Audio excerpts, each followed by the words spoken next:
good, everybody? So we're getting right back in the swing of things in 2019. This time around, we'll be talking about the American remake of The Intouchables, The Upside. Now, The Intouchables is a very well-known French film. If you haven't seen it, I definitely recommend checking it out. It's a very great film, but The Upside, I don't really feel like this thing needed a remake, even an American remake, and with Kevin Hart and Bryan Cranston, but we got it anyways, and I'm sure there's going to be some people that are upset about that, which I don't blame them, because it's a great film. I don't think that The Upside needed to be made, but it still is, so that's why I'm talking about it regardless. If you haven't seen The Untouchables, The Upside pretty much has the same basic plot. It's basically about Kevin Hart's character, who's this unemployed guy with a criminal record, and he's trying to find a job, and he ends up getting employed to take care of this very wealthy quadriplegic guy played by Bryan Cranston, and they kind of develop a friendship over time, and it's one of those kind of movies, those feel-good kind of heartfelt kind of movies, and for the most part, I thought the film was fine with that. I mean, I think The Intouchables is a much better film overall. I mean, you get kind of the same story beats. Not everything is the same. That luckily they did try to do their own thing a couple times, but there are some scenes in this that are pretty much the exact same. So there's not too much new, unfortunately.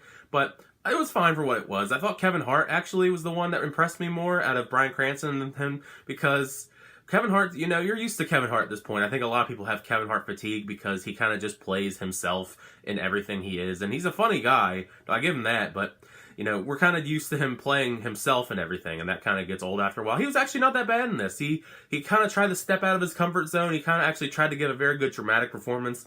And I think that was really impressive of him, that he actually tried to actually do that, because you don't really expect that from him. You expect, all the jokes and all that, which you do get a fair amount of jokes in this. I can't say it's not a very funny film in some regards. Some of the jokes don't really land, unfortunately, but it's a Kevin Hart performance. There's going to be jokes. I mean, there's some jokes that land, there's some that just don't. It's just it is what it is when it comes to Kevin Hart. But yeah, I was really impressed with Kevin Hart. I hope this isn't the last time he tries and pulls off these kind of more dramatic performances. I think he couldn't actually do these if he tries hard enough. But not only just him, but Bryan Cranston was really great in this as well. Obviously, he can't really do too much because he is a quadriplegic, but he's really great in everything I've seen him in, so it's not surprising. He gives another great performance, but him and Kevin Hart really mesh well in this. You obviously get some serious moments, but they just look like they're having a really fun time, and there are some emotional bits that kind of hit you in the heartstrings, but if they didn't mesh well, this film definitely would have failed immediately. But for it being an American adaptation, I think they picked two very good people that were very unexpected, actually, to go together. Because when I thought, okay, Kevin Hart and Bryan Cranston, I didn't think that would work very well, but because they're just two very different actors. But it wasn't bad. Nicole Kidman is in this film as well, and she does fine with the role that she's given. It's definitely a very big supporting role, though, because she's not really given too much to do in this. I mean, she's very underutilized, unfortunately. I mean, she's a great actress, but there's just not much for her character to do, so she's kind of just lingers in the background a lot. She gets a couple here. She does eventually grow on you as the movie goes on, but for a while, she kind of is just there for the most part, unfortunately.